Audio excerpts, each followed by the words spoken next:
My 19-year-old cousin is trapped in a twisted family dynamic. Her abusive mother, Kia, falsely accused her dad of assault, leading to his tragic suicide. I miss my dad, Ava said while suffocated in her mother's lies. Will she escape when she turns 18? This is a throwaway account. This is my first time ever posting on Reddit. I just need to express this somewhere. I am warning you now, this will be a lengthy post with a lot of personal background. Trigger warning. Intense psychological manipulation, mentions of suicide, light alcohol use, infidelity, divorce, and generally psychotic behavior. I am a 19-year-old female, and my cousin is currently 15. These events occurred a few years ago and are a very sensitive subject for my family. I will be using pseudonyms and urge people not to try and find out who I or anyone else in this story is. There was already a lot of drama and stress for my family when this all happened, and I do not want it to be brought up in my life again. The individuals in this story include me, my 15-year-old cousin, whom I will refer to as Ava, my 18-year-old cousin Becca, my uncle Ace, and finally the person herself, my ex-aunt Kia.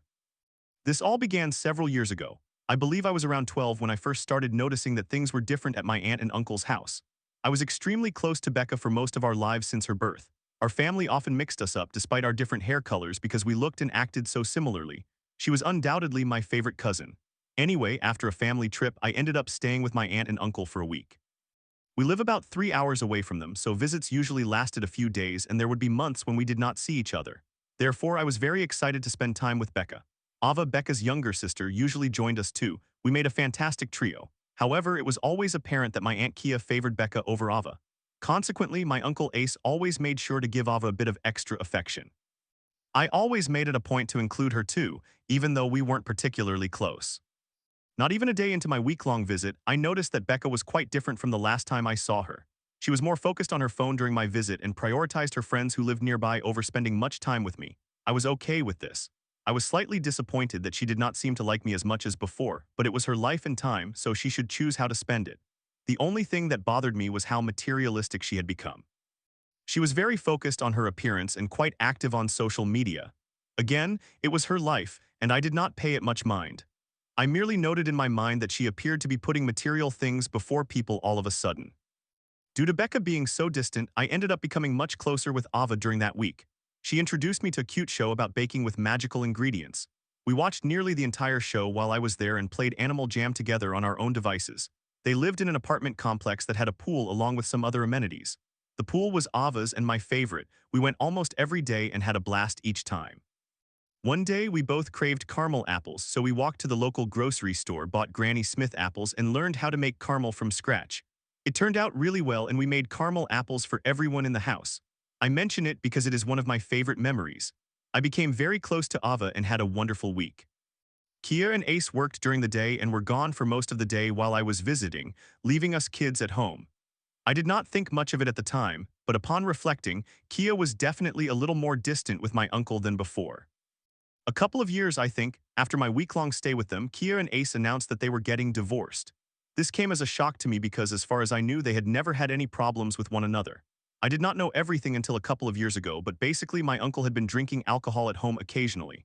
Not enough to become excessively drunk, and he was never violent or anything, but enough that it started to bother Kia. I now understand that Kia had also been cheating on my uncle with a man she had met who was making significantly more money than my Uncle Ace. Kia accused Ace of cheating as well, but he was not. Kia lied to the girls and was able to convince Becca that her dad had been unfaithful first. A few things you should know about Ace. He was the greatest, most genuinely kind person you would have ever had the pleasure of meeting. He was very empathetic and treated everyone he met as if he had known them for years. He was also very funny. He could always lighten the mood and everyone loved having him around. Many of his coworkers quickly considered him to be family. He had a unique gift for connecting with people and building positive relationships incredibly quickly. He was never the kind of man who would intentionally harm anyone. Even when Kia confessed to cheating on him, he said that eventually he could forgive her if she was willing to try and work things out. Kia refused, and Ace complied with the divorce. It was not long before they were divorced. Kia was living with her boyfriend, and they had shared custody of the girls. When everything was finalized, Kia told my uncle that they were on good terms and that she would never fight over custody or any of his assets. This turned out to be a lie. She initially went about it in sneaky ways, but she tried to keep the girls away from their dad. Both girls were in therapy after the divorce, and it was recommended that they get emotional support animals. Kia only allowed them to get pets that she knew Ace was allergic to so that the girls could not bring their pets when they visited Ace's house. I am sure there were other sneaky and manipulative ways that Kia kept the girls to herself, but the pets are the only detail I know much about. At this point, I hardly saw either of my cousins. Becca and I would still occasionally talk over Instagram, but it wasn't very often. I had no way to contact Ava. I believe about a year or so after the divorce, Becca mentioned something in therapy that was extremely alarming. She told her therapist that Ace had bitten her on her chest when she was 12 years old. This was an absolutely wild accusation to surface suddenly. She even went as far as to claim that he had drawn blood with the bite. A bite like that would have left a scar, but there was no physical evidence to be found at all. It was also very unusual that this story emerged a few years after the fact, and only when Kia was engaging in crazy tactics to keep her kids away from Ace. This was considered sexual assault on a minor. The therapist contacted Kia and she corroborated the story. She claimed she had witnessed the incident. At this point, authorities became involved and the girls were prohibited from seeing their father at all. I do not know if Ava was informed of the reason at the time, but I know how much she loved her dad and how unfairly she was treated by her mom, so I cannot imagine she was happy with this sudden change in her reality. A little something about Kia: she works with helping women escape from bad situations. I do not exactly know what she does, I just know that she talks to many women in difficult situations and aids their cases to escape. Usually it pertains to domestic violence, alcohol or substance abuse and similar matters. Essentially, a situation like what Becca described to her therapist. During this entire ordeal, Ace had to hire lawyers and seek legal assistance in order to respond to these allegations. He was immediately fired from his job, and his life quickly became a living nightmare. Allegations involving sexual situations with minors must be taken very seriously, and it is one of the few legal accusations considered guilty until proven innocent. This is for precautionary reasons, and honestly, it is a good thing that it is treated that way in case individuals are genuinely in danger. However, in my uncle's case, he was innocent. Proving that fact would be very difficult. He spent the next 2 or 3 years of his life trying to prove his innocence, spending every penny he had just to get his daughters back. At the very least, he wanted Ava back. At this point, Becca had essentially renounced Ace as her family and was already calling Kia's boyfriend dad. This absolutely devastated my uncle. He loved his daughters so much. It breaks my heart to think of Ava being in that situation as well.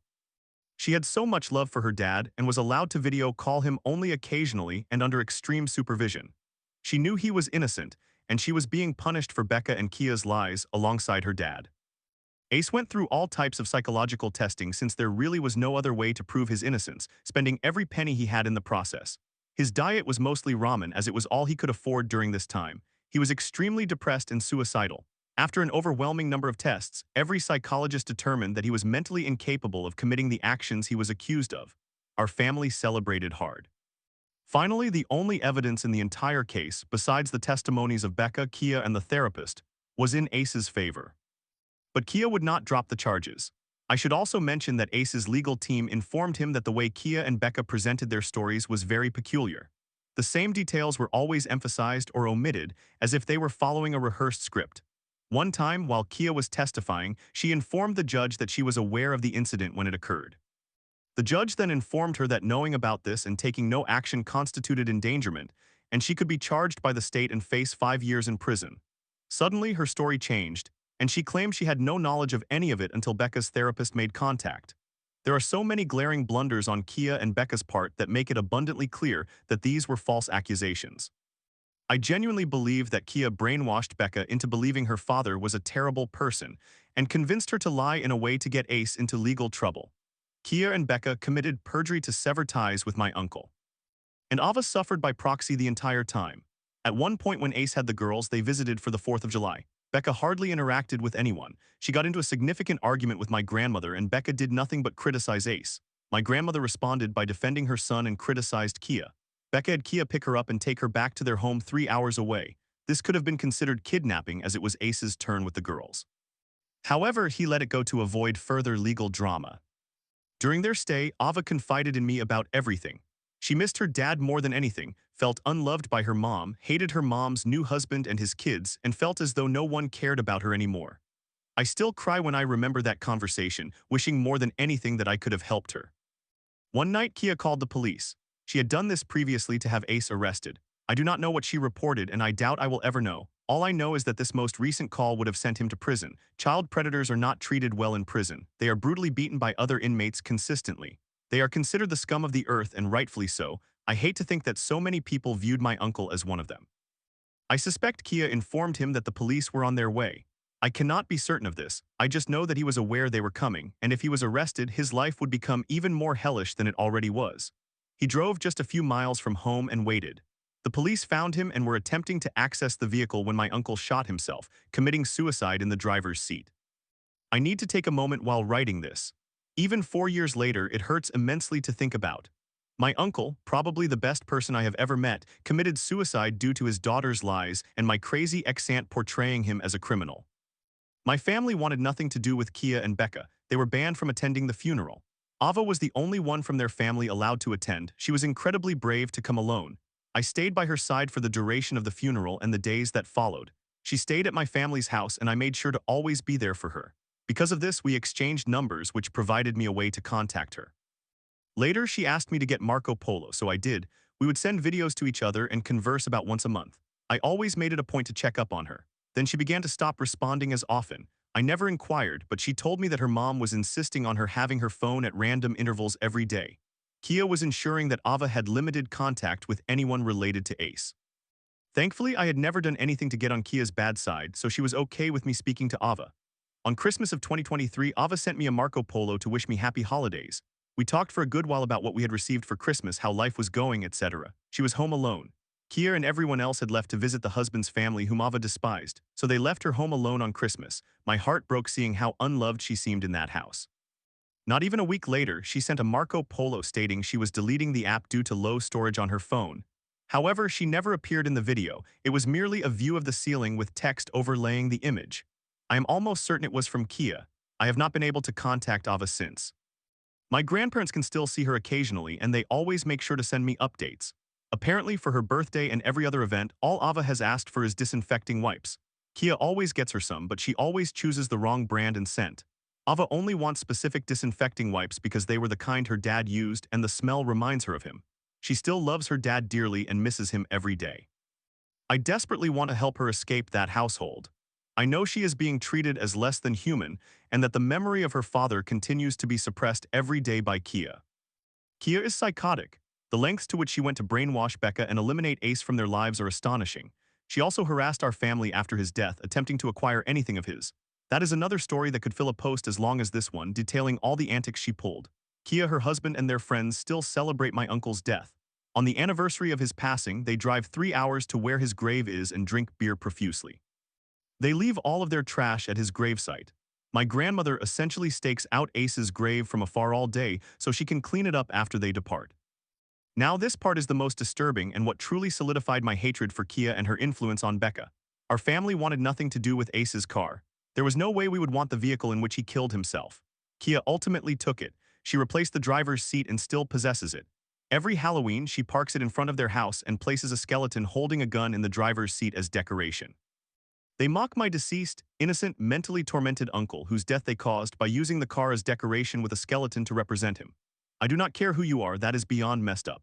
This is genuinely psychotic behavior. I contacted Becca after Ace's suicide before I knew her role in everything, and she was far too okay with his death. She sent laughing emojis and ha-has after every message while I was trying to have a heartfelt conversation about her father's suicide. She has also been manipulated by Kia to become an absolute psycho. In fact, she drives the car in which he took his life. As soon as she got her license, that was the vehicle she chose to drive. Please, no one investigate this story further, as it was and continues to be a very difficult ordeal for our family to handle, and I would hate for any of it to resurface. I have just been holding on to all of this for years and needed to express it. I wish more than anything that I could contact Ava and help her escape from that situation. I do not want her to be hurt anymore or influenced by the irrational people surrounding her. I hope with all my heart that she cuts off contact with her mother, sister, and stepfather's family. As soon as she turns 18, I will do everything in my power to assist her in escaping that environment. I sincerely hope she still possesses her good values and morals despite her surroundings. So yes, I hope my cousin severs ties with her mother as soon as she turns 18.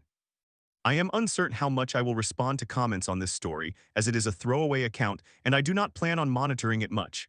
I might provide updates when Ava turns 18 and hopefully accepts the help of me and my family.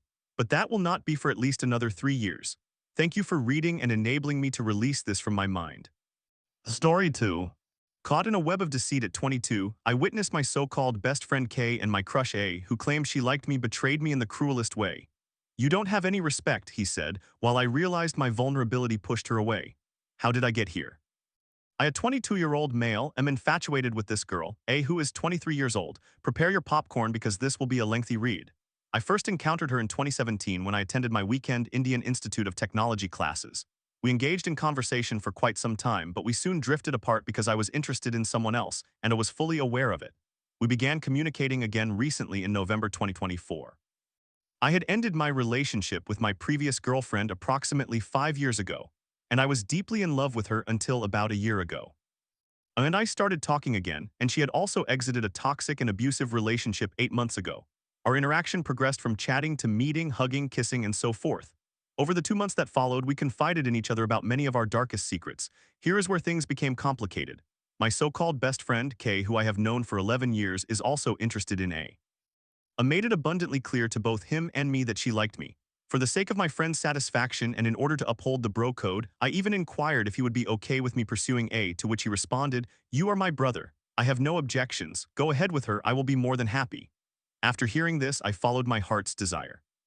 Everything was going well for about a month, and I genuinely believed a relationship could develop with A. K continued to flirt with her and give her gifts, information which is shared with me. However, she also instructed me not to tell K anything about it as it might hurt his feelings. This is when the situation began to deteriorate. I followed her instructions but still made it clear to K that I liked A and was moving forward with her, and he gave me the same response. A assured me there was no need to worry, even though I repeatedly expressed my concerns about K's intentions. From this point onward, I experienced a series of lies from K and A, both of whom I thought cared about me the most. The first lie, on January 19th, A messaged me unexpectedly, stating that things had to end between us because she was not over her ex. The second lie, K was aware that A and I had stopped seeing each other. He messaged me the following day, January 20th, inquiring about my well-being. I informed him it was about A, and he advised me to let her go, asserting that she was not worth it. This lie will become significant later on. The third lie, on January 20th, I spotted A and K in a car returning from somewhere. I only glimpsed the vehicle for a split second, so I cannot be entirely certain, but my eyes did not deceive me. I saw her in the passenger seat the very day after she ended things with me. When I questioned both of them about it, they denied it, insisting that I was mistaken. The fourth lie, K and A began texting me very frequently within the same time frame, often just 1 to 2 minutes apart. This usually occurred before they came down to see me. My instincts suggested that they were meeting each other before contacting me. When I questioned them about this, they of course lied. The fifth lie, it was January 31st. I had not slept well and had just participated in a very demanding yet enjoyable football game. The plan was to later go to A's house to drink with her, K, and 5 of our other friends. This is when the story takes a turn. Turning point, A had still cared for me a great deal and I thought she was not over her ex. I attempted to win her affection even when she told me not to. That was my mistake. I should have heeded her words, but I, being who I am, always pursued the girl I loved regardless. On the night of January 31st, extending into February 1st, we were all drinking and enjoying ourselves. I and Kay were sitting on the balcony, and when I decided to step out for a smoke, Kay concocted an excuse and told me to leave. I grasped what was unfolding. After 10 minutes, A returned, visibly upset and crying. She refused to explain why, so I approached Kay on the balcony and continually pressed him for answers until he yielded. The first words out of Kay's mouth were, "I never liked you." At that moment, it hit me. I went numb. I kept wondering why, believing it was due to her ex, until Kay revealed that she used to beckon him to the balcony, flirt with him, and ask him to do things for her. At that point, I emerged onto the balcony. I dropped the beer bottle, slammed the door, and told her to leave. She ignored my request. I opened the balcony door, gathered my belongings, and left. I told her best friend to leave me alone, for she was the one comforting me. I simply inquired if she was aware of the situation, and she confirmed. I opened the door and ran away. Another friend stopped me, calmed me down, and kept asking what had happened. I told him that I had been betrayed by 2 of the closest people in my life. I punched the wall twice and injured my knuckles. From that moment, Kay found me and wanted to talk. I followed him, claiming she needed to be present because it involved her. Even when I told her to go away, she stayed. Kay explained how it all began. Here is where the second lie becomes clearer. Kay stated that the situation escalated on January 19th after we had all returned from drinking. Kay dropped me off first and then proceeded to leave at her place. It was then that A broke down in front of him, stating that I was confusing her. How was I exactly confusing her? Allow me to explain. In the early stages of my relationship with A, she repeatedly told me I was not expressive enough or lacked emotional depth. I am currently dealing with a very serious family issue, which only two of my closest friends are privy to, and I ended up confiding in her as well. On the night of January 19th, I had a conflict with her friends and saw me in a vulnerable state due to my family troubles, which made her feel helpless. This is when Kay informed me that it did not leave me for her ex, but because I am too broken.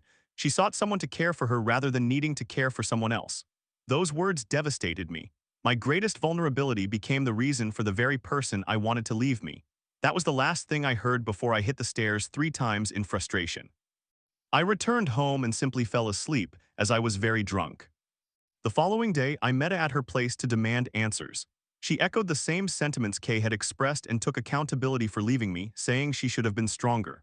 I cried profusely and she cried equally hard. I should have walked away then, but it declared that she liked me and I melted. February 2nd, my birthday. The day I turned 22 also became the day I endured the most pain. I spoke with Kay, who came with one of my childhood friends to celebrate. He expressed his remorse for everything that had transpired, admitting he lacked the courage to tell me that he was seeing the girl I loved, despite my repeated declarations of my feelings for her.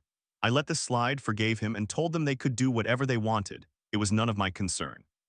That was my second mistake. Fast forward a few hours, my friends and I decided to drink alcohol on my birthday at Kay's place. One of my friends spoke about a guy who dated his girlfriend and hurt her 5 years ago. Kay was very intoxicated and suggested we confront him. We managed to calm him down. I then went downstairs to meet A and a few other friends as they intended to cut a cake for me. When I descended, already drunk, I cut my cake. Suddenly, Kay inquired about the guy's whereabouts. I told him to leave, but he insisted, pushing me further. When I pulled at Kay's shirt, I discovered multiple hickeys. I felt numb and was shaken to my core. I asked her directly, "Were you the one who gave him those?" To which she replied, "No, that's not me. Why would I do that? Go ask him, it's with someone else." I believed her after asking 4 times. Kay continued to grow angrier. I pulled him aside and told him to stop. He warned me not to touch him, and when I asked what would happen if I did, he replied that he would hit me.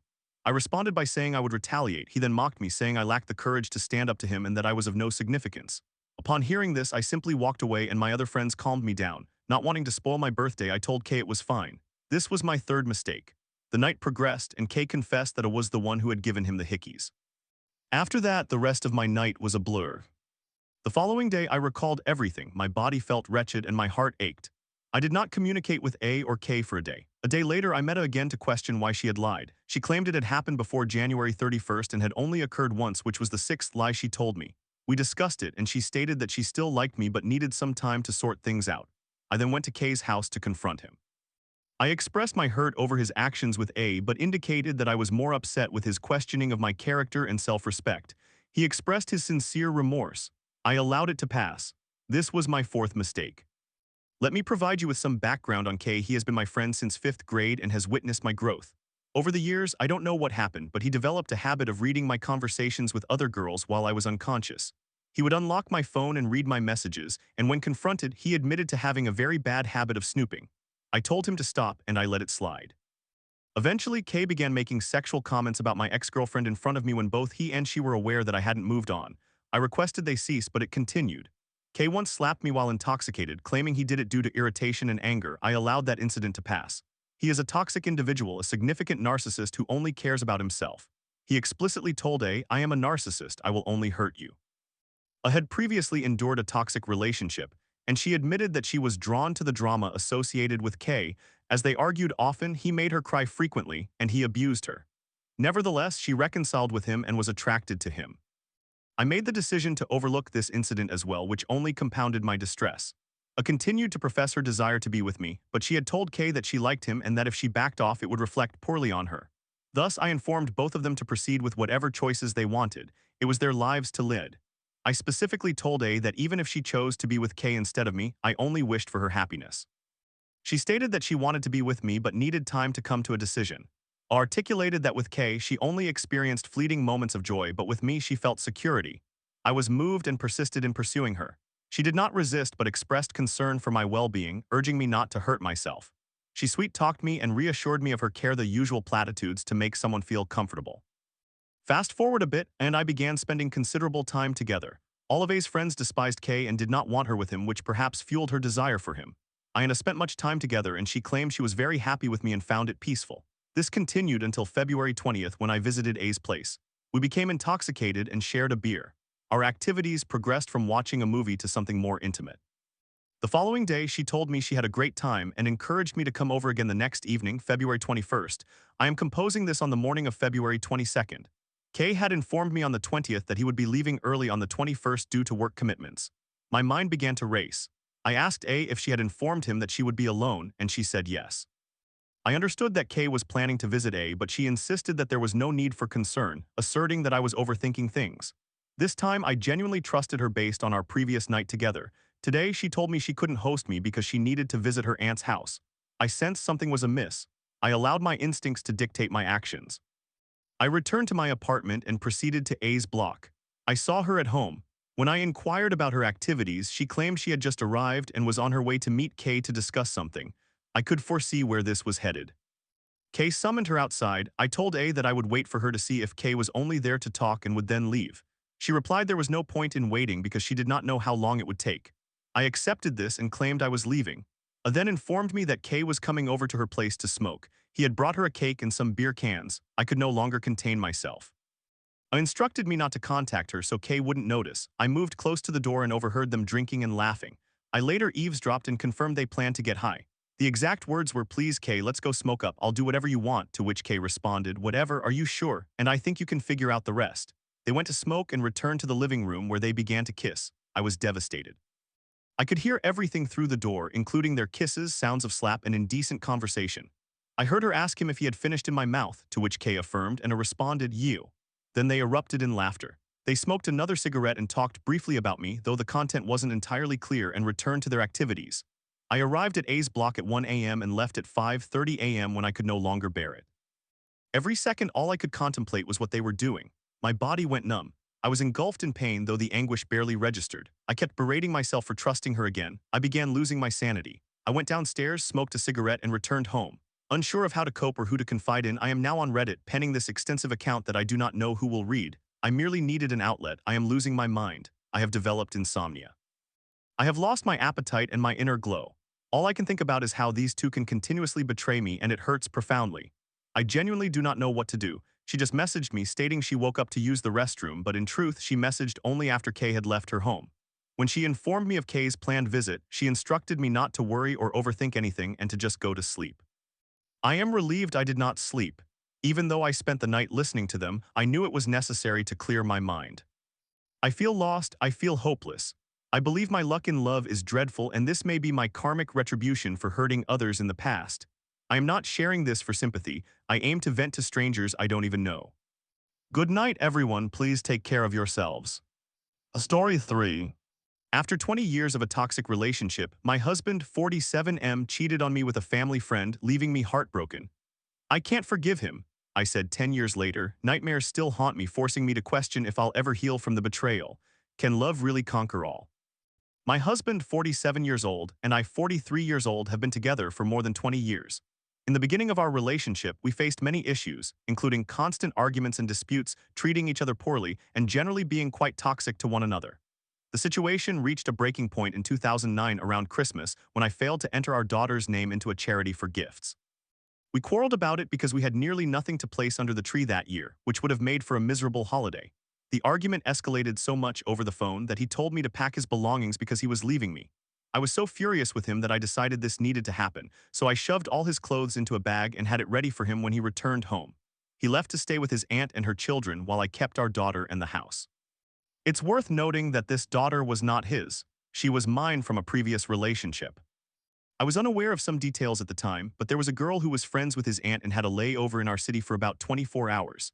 The aunt and the girl came to our house to pick up my husband before everything occurred, and since I had heard a lot about her, I introduced myself and gave her a hug.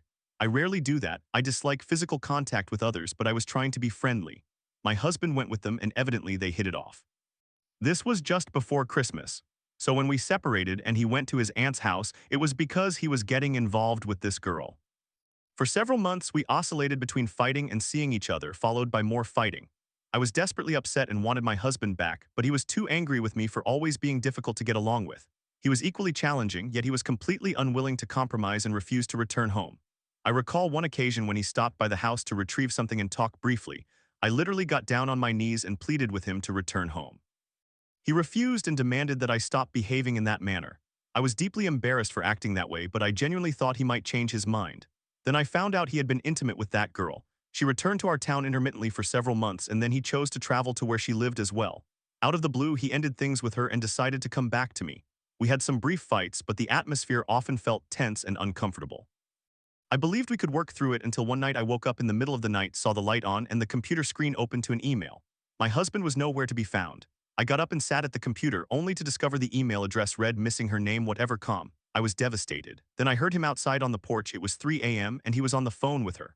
Once again, he left me, and I was just too exhausted to fight about it anymore. My grandmother passed away that April. We were close, and my husband and I cared for her in her final days. I called him to inform him of her passing, and he appeared entirely unfazed. The girl was in the background telling him that he shouldn't even feel affected by it, and we ended the call rather quickly. I was extremely upset but managed the arrangements by myself and began moving forward with my life. I decided to renovate the house, so I spent my nights when I couldn't sleep either painting or completing various chores. I maintained a friendly relationship with his aunt, even though it was her awful friend who took my husband, and she encouraged me to start dating.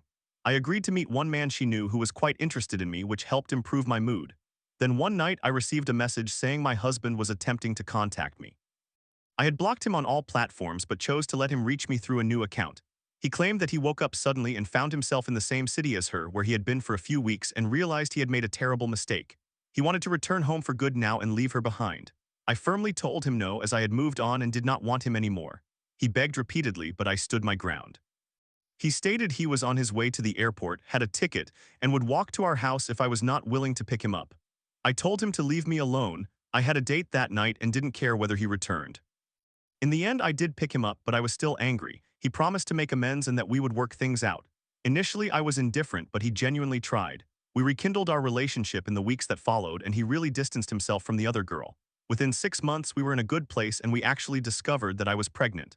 Almost a year to the day after he left me, we found out about the pregnancy. He treated me so well afterward. It was as if things had always been how they should have been. We welcomed our baby and never heard from that girl again.